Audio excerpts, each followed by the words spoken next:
السلام علیکم ورحمۃ اللہ وبرکاتہ۔ اللہ تعالیٰ سے تنہائی میں باتیں کرنا، یہ سوال ہر اس دل کا ہے جو سکون، محبت اور قرب الہی چاہتا ہے۔ جب انسان دنیا کے شور سے دور ہو کر اللہ تعالیٰ کے سامنے بیٹھتا ہے تو اسے سمجھ میں نہیں آتی کہ کہاں سے بات شروع کرے۔ اپنے دل کی ہر بات اللہ سے کرے تو جب اپنے دل کی ہر بات اللہ سے کرے تو پھر اس کی جو ابتدا شروع ہوتی ہے وہ اپنے گناہوں سے شروع ہوتی ہے کہ اپنے گناہوں کی معافی مانگنا شروع کر دے، اپنی پریشانیاں اللہ تعالیٰ کے سامنے بیان کرے کہ اے اللہ مجھے یہ پریشانی ہے، اپنے خواب اللہ تعالیٰ کے سامنے بیان کرے، خوف رکھے اور امیدیں اللہ تعالیٰ کے سامنے رکھے، یعنی اللہ تعالیٰ کی ذات کا خوف بھی دل میں ہو اور امید بھی اللہ تعالیٰ کے ذات کے ساتھ ہو۔ اللہ تعالیٰ صرف عبادت ہی میری اور آپ کی نہیں دیکھ رہے بلکہ اللہ تعالیٰ دل کے اندر کی حالت کو بھی جانتے ہیں۔ وَنَحْنُ أَقْرَبُ إِلَيْهِ مِنْ حَبْلِ الْوَرِيدِ کہ ہم اس کی شیرک سے بھی زیادہ قریب ہیں۔ اس ویڈیو میں ہم جانیں گے تنہائی میں اللہ سے کیسے باتیں کریں، دعا مانگنے کا بہترین طریقہ کیا ہے، کن الفاظ سے دل کو سکون ملتا ہے اور اللہ کے قریب ہونے کا آسان راستہ کیا ہے۔ اگر آپ کا دل بے سکون ہے یا آپ اللہ سے مضبوط تعلق بنانا چاہتے ہیں تو یہ ویڈیو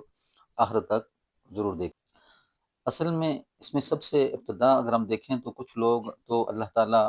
ان لوگوں کے اوپر خاص اپنی مہربانی کرتے ہیں، جیسے حضرت محمد صلی اللہ علیہ وسلم اور اس طرح حضرات انبیاء علیہ الصلوۃ والسلام۔ تو حضور صلی اللہ علیہ وسلم کا جو سفر اللہ تعالیٰ کے ساتھ تعلق کا ہوا تو وہ بھی تنہائی سے شروع ہوا، یعنی آپ دنیا کو چھوڑ کے تو غار حرا میں جاتے اور وہاں کئی کئی دن تک رہتے تو اللہ تعالیٰ سے وہ باتیں کرتے، اللہ تعالیٰ کے سامنے وہ مسجود ہوتے، اللہ تعالیٰ کے سامنے عاجزی انکساری، یعنی دل کے اندر یہ خیال کرنا کہ میں اللہ تعالیٰ کے ساتھ تعلق بنانا چاہتا ہوں، میں اللہ تعالیٰ کو پہچاننا چاہتا ہوں، میں اللہ تعالیٰ کی بات ماننا چاہتا ہوں، یعنی اللہ تعالیٰ سے گہرا تعلق بنانے کی نیت کرنا۔ تو جب آپ کفر سے بیزار تھے تو آپ نے غار حرا کی طرف سے سفر شروع کیا، تو اس کا مقصد یہ تھا کہ اس خالق کائنات جس نے زمین، آسمان، سورج، چاند، ستارے اور انسان، حیوانات، نباتات، جاندار، بے جان، یہ ساری کائنات کا نقشہ، جہنم، جنت، فرشتے، جن، انس، یہ ساری چیزیں پیدا کی میں اس تک پہنچ سکوں۔ تو سفر جو شروع ہوا تو وہ تنہائی سے شروع ہوا دنیا کو چھوڑنے پہ۔ اسی طرح انسان کا سفر جب اللہ سے تعلقات بنتے ہیں تو وہ تنہائی سے شروع ہوتا ہے، اس میں اللہ تعالیٰ سے معافی مانگنا، اللہ تعالیٰ کے سامنے اپنی حاجات کو امید لگا کے رکھنا اور اللہ تعالیٰ ہی سے تعلق بنا کے اسی کے سامنے اپنی حاجات کو پیش کرنا، اور تنہائی میں یہ محسوس کرنا کہ میرا اللہ میرے ساتھ ہے، اللہ مجھے دیکھ رہا ہے۔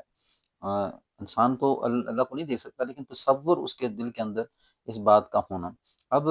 جب تنہائی میں انسان اللہ تعالیٰ کے ساتھ جڑتا ہے تو اس میں اس کے سامنے جو باتیں ہوں کہ گناہوں سے بار بار معافی مانگنا، کچھ وقت نکلے تو اپنے پریشانیوں کو اللہ تعالیٰ کے سامنے بیان کرنا، اس میں نفلی عبادات میں انسان نفلی عبادات پڑھے، لمبی لمبی رکعتیں پڑھے اور پھر جو ہے اللہ تعالیٰ سے جو ہے مناجات کرے، دعاؤں کے اندر جب نفل عبادت پڑھ چکے پہلے تھوڑا سا درود شریف پڑھے، پھر اس کے بعد اللہ کی تسبیح بیان کرے اور پھر اپنے دعاؤں کے اندر مناجات کو اختیار کرے، تو اپنے خوابوں کو پورا کرنے کا جو یقین ہے وہ اللہ تعالیٰ سے ہو اور اللہ تعالیٰ سے خوف بھی ہو، امید بھی ہو، تو اس طرح انسان اللہ تعالیٰ سے قریب ہوتا چلا جاتا ہے۔ لیکن اس کی شرط یہی ہے کہ کچھ لوگ تو ایسے ہوتے ہیں کہ جن کو اللہ تعالیٰ آپ کو نہیں مہربانی سے نوازتے ہیں، جیسے ابراہیم علیہ السلام رات کی تاریکی میں دیکھتے ہیں کہ یہ چاند میرا رب ہے، پھر دیکھتے ہیں یہ جو ہے ستارہ میرا رب ہے، پھر کہتے ہیں یہ سورج میرا رب ہے، پھر کہتے ہیں کہ میں ہر غروب ہونے والے کو خدا نہیں مانتا، انی وجہت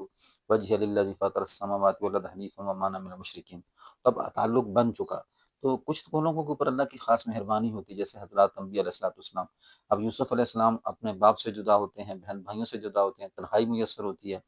پھر جیل خانے میں چلے جاتے ہیں، تنہائی میسر ہوئی، لیکن اللہ سے خوب تعلق بن چکا، اللہ سے خوب محبت بن چکی۔ تو یہ کچھ لوگوں کے اوپر اللہ تعالیٰ حالات لے کے ان کو اپنی طرف رغبت دلاتے ہیں کہ یہ دنیا کے اوپر لوگوں کی جو نظر ہوتی ہے، دنیا کے لوگوں پہ نظر ہوتی ہے تو ان سے یہ بندہ ہٹا لے۔ لیکن کچھ لوگوں کو خود مجاہدے کرنے پڑتے ہیں، خود محنت کرنی پڑتی ہے۔ من جاہد فانما یجاہد لنفسہ، جو بھی انسان مجاہدہ کرتا ہے وہ اپنے لیے کرتا ہے۔ تو اس مجاہدے میں کیا ہے کہ جب انسان اللہ تعالیٰ سے توبہ بار بار کرتا ہے، اللہ سے معافی مانگتا ہے، تنہائی میں اپنے آپ کو علیحدہ رکھتا ہے اور اللہ تعالیٰ سے دعاؤں کا اہتمام مناجات کرتا رہتا ہے اور محسوس کرتا ہے کہ میں اللہ تک پہنچنا چاہتا ہوں، اللہ مجھے دیکھ رہے ہیں، اللہ میری بات کو سن رہے ہیں، تو جیسے جیسے آگے وقت گزرتا ہے تو پھر انسان کے دل کے اندر یہ احساس پیدا ہونا شروع ہو جاتا ہے، لیکن اس میں سب سے زیادہ چیز جو ہے نا فرائض کا ادا کرنا اور پھر سنتوں کی پابندی کرنا کہ آپ صلی اللہ علیہ وسلم نے زندگی کیسے گزاری، آپ صلی اللہ علیہ وسلم کا کھانا پینا، اٹھنا بیٹھنا، چلنا پھرنا، اخلاق، یہ چیزیں کیسے تھیں، ان کے اوپر اپنے آپ کو لانے کی کوشش کرتے رہنا۔ جب انسان اس طرح کی کوشش کرتا رہتا ہے تو پھر آہستہ آہستہ انسان کے دل میں اس چیز کا تعلق بننا شروع ہو جاتا ہے کہ وہ اللہ تعالیٰ سے تعلق بنا کے اللہ تعالیٰ کو وہ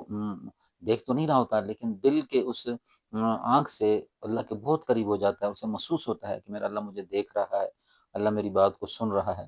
تو اس طرح یعنی کہ حضرات انبیاء علیہ الصلوۃ والسلام نے بھی